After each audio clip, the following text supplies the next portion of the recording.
Et où sommes-nous maintenant? Chez nous, répondit fermement Roger. Il croisa mon regard, pas celui de Jamie, avant d'ajouter « Pour de bon, cette fois ». Jamie relâcha le souffle que, comme moi, il retenait depuis l'après-midi, quand les 4 silhouettes étaient apparues dans la clairière en contrebas et que nous nous étions précipités à leur rencontre. Dans une explosion de joie, sans parole, nous étions tombés dans les bras les uns des autres. Attirés par le bruit, Amy Adams s'était sortie de sa cabane, suivie par Bobby et Aidan, qui avaient poussé un cri en voyant Jem et s'étaient jetés sur lui en le faisant tomber à la renverse, puis par Ori et le petit Rob. En entendant le raffut, Joe Birdsley, qui se trouvait non loin dans les bois, était venu voir ce qu'il se passait, et bientôt, la clairière grouillait de monde. La nouvelle était déjà parvenue dans 6 foyers avant la tombée du soir. Tous les autres seraient sans doute au courant dès le lendemain. L'épanchement instantané d'hospitalité des Highlands avait été merveilleux. Les femmes et les jeunes filles s'étaient précipitées chez elles pour prendre ce qu'elles étaient en train de préparer ou de cuire pendant que les hommes ramassaient du bois. À la demande de Jamie, ils l'avaient empilé sur la crête où se dresserait la nouvelle maison.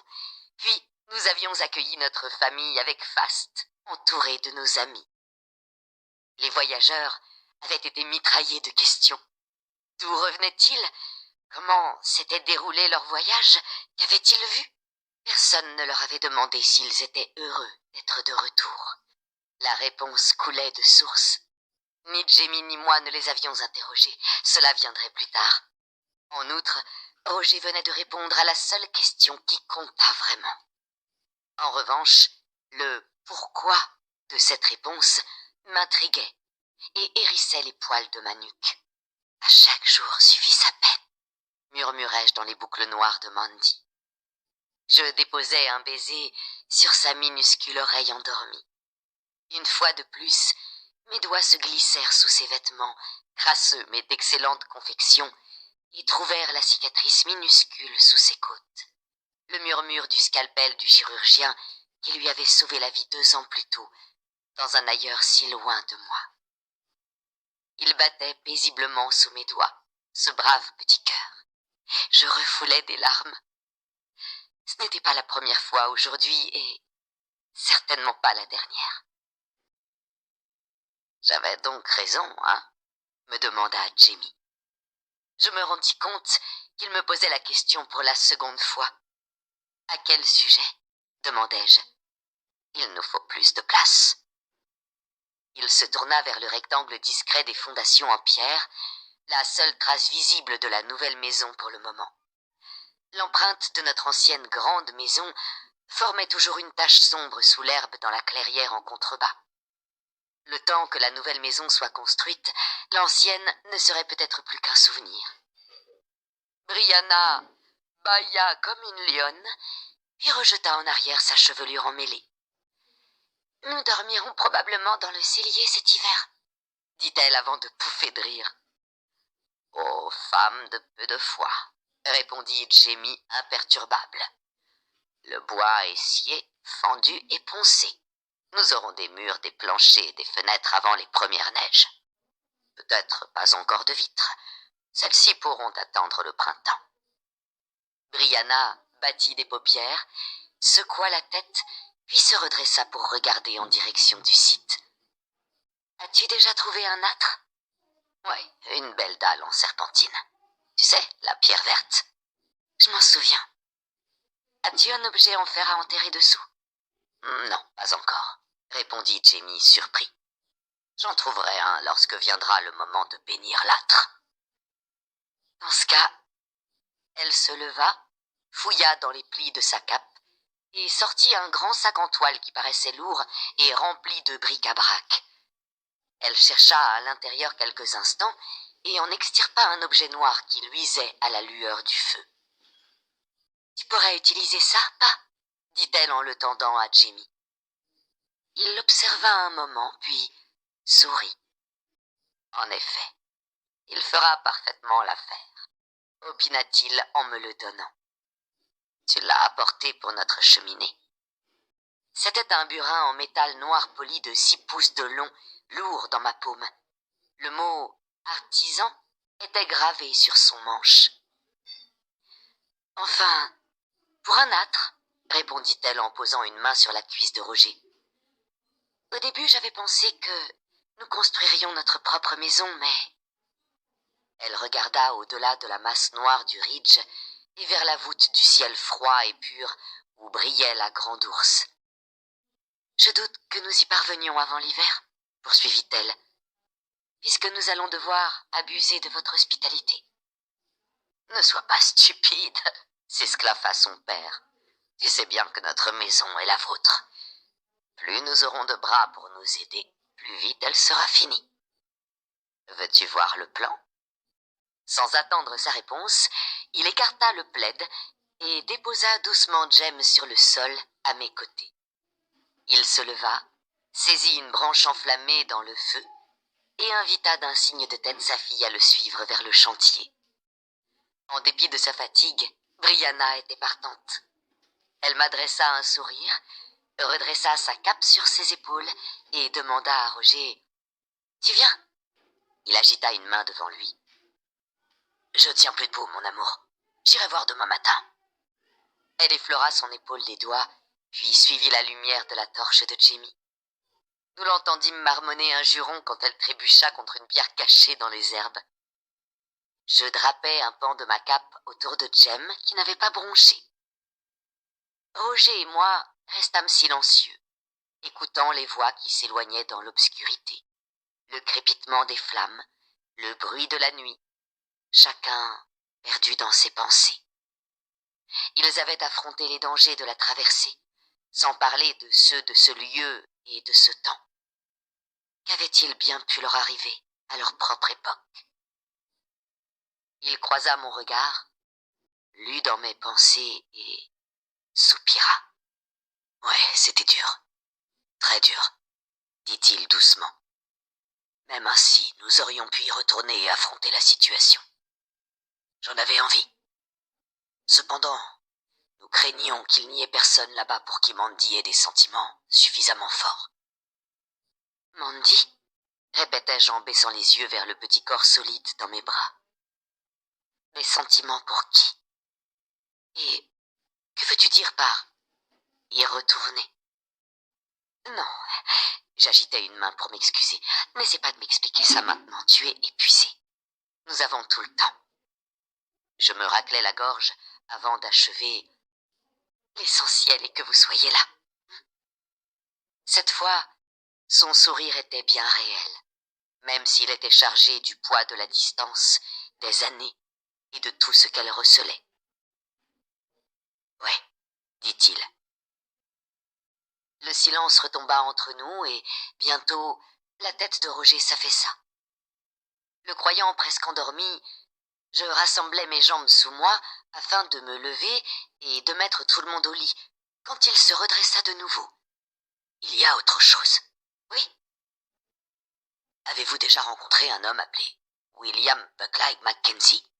Ou peut-être Buck Mackenzie? »« Ce nom me dit quelque chose, » répondis-je. « Mais... » Roger se passa une main sur le visage, puis sur la cicatrice blanche laissée par la corde sur son cou. « En fait, il est à l'origine de ma pendaison. C'est également mon 4e aïeul. Ni lui ni moi ne le savions quand il m'a fait pendre. » Il avait ajouté cette dernière phrase comme s'il excusait son ancêtre.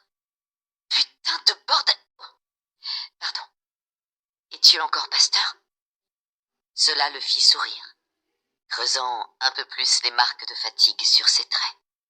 « Je crois pas qu'on cesse de l'être. Cependant, si vous étiez sur le point de dire « putain de bordel de merde », cela ne me dérange pas. Je dirais même que cela convient à la situation. » En quelques mots, il me raconta comment Buck Mackenzie avait atterri en Écosse en 1980 avant de repartir dans le passé avec Roger afin de trouver Jem. « Je vous la fais courte, » m'assura-t-il. « Tout cela pour vous dire que nous l'avons laissé en Écosse en 1739 avec Bonjour à tous, dans cette vidéo, nous allons vous montrer comment avoir ce livre gratuitement et surtout légalement. Ce qu'il vous faut, c'est de suivre cette vidéo, vous apprend. Vous allez voir que c'est très simple. Alors pour commencer, nous invitons à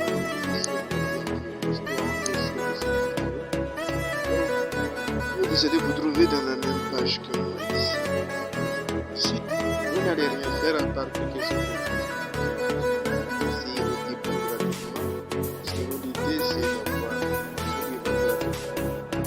pendant que les autres nous découvrent, nous, on va le payer gratuitement puisqu'il est justement. Nous allons cliquer ici.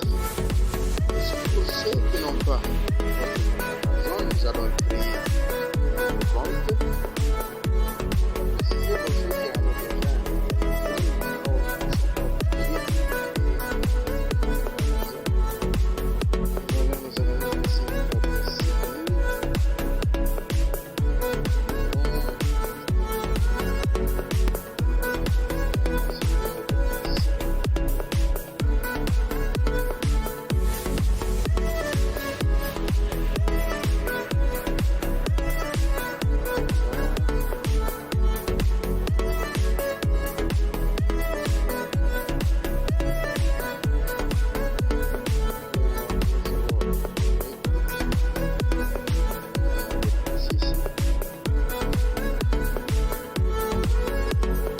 et ensuite on clique sur vérifier l'adresse.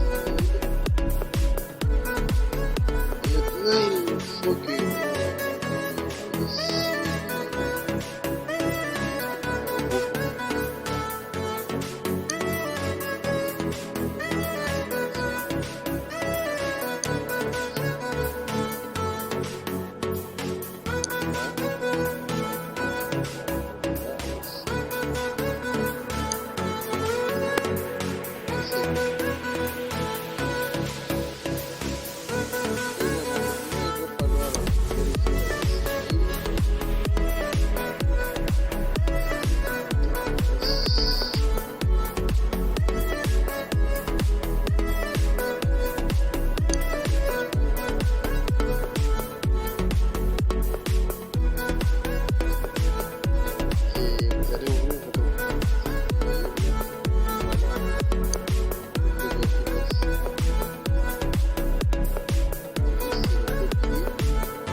c'est tout pour cette vidéo. J'espère que vous a plu. N'hésitez pas à liker et à commenter votre commentaire. Je suis tout à fait à votre disposition.